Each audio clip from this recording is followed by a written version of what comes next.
Children, today we will study motion.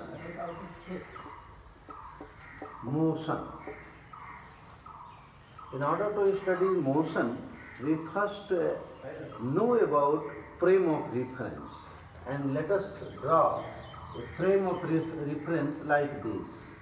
That is X, here O and Y. Now frame of reference in two-dimensional, it is too obvious that O is origin or a starting point of any object to be in motion.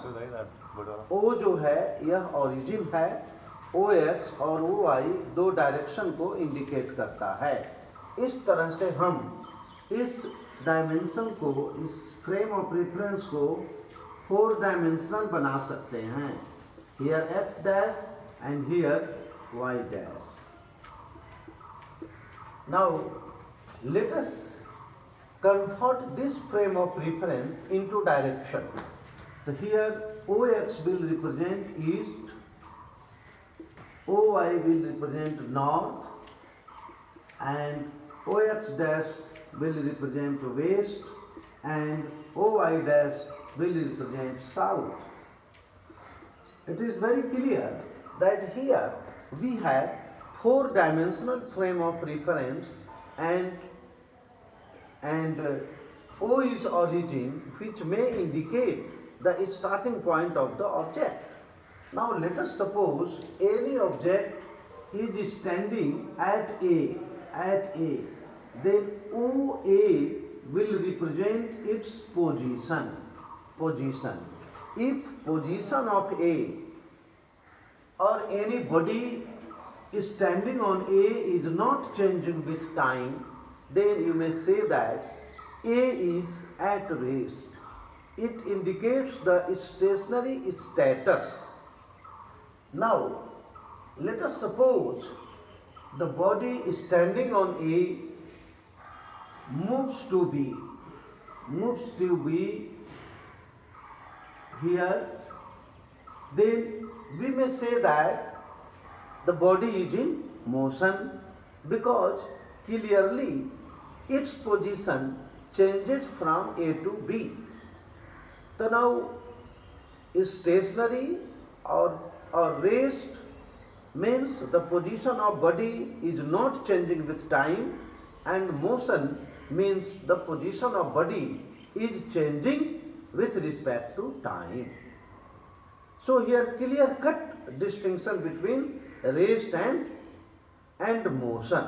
In motion, the body changes its position with respect to time.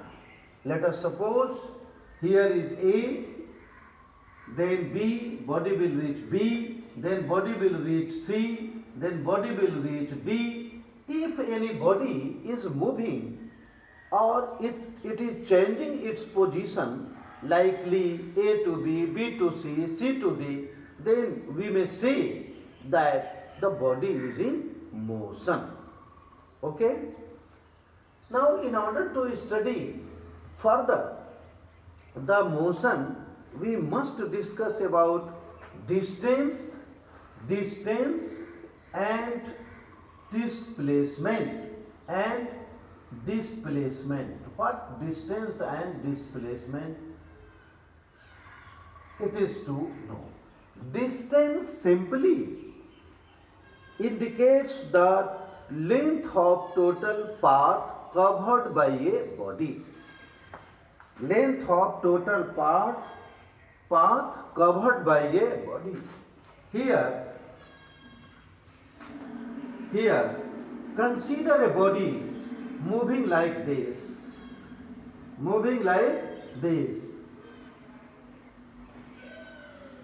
Let us suppose a body starts from A, moves to B, then moves to C, then moves to D, and then moves to E. So now here the body covers a path AB, BC, CD and D. If a body is doing like this, then the total path length here 1, 2, 3 and 4. One is AB, BC, CD. The total path covered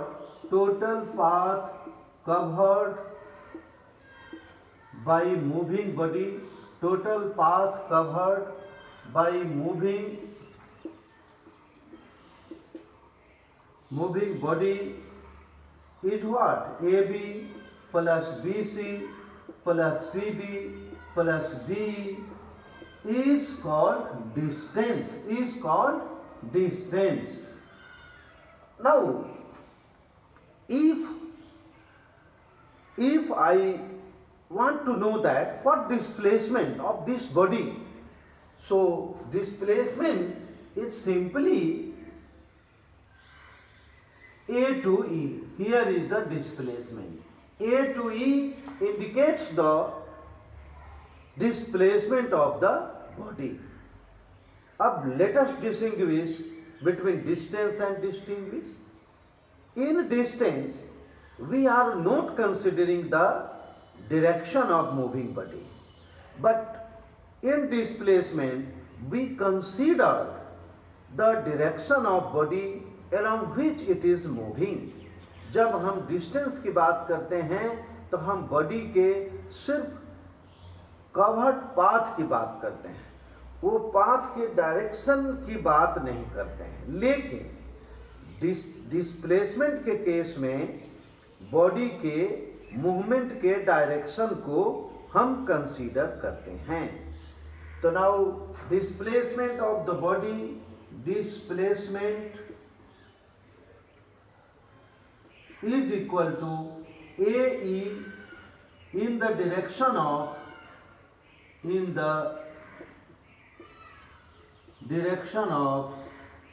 AE. AE is a direction. So here clearly distance is larger than displacement. Now let us discuss the same thing with other example. Now let us suppose here we must discuss the same situation in frame of reference, that is in respect of direction like this. Here x, that is east, and here y, that is north, and here origin.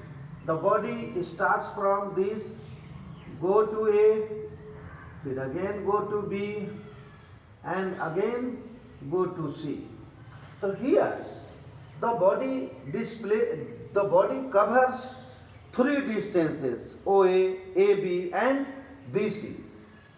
The total distance is AB plus BC plus AB, OA plus AB plus BC, but the displacement is simply OC in direction east or along x-axis, right?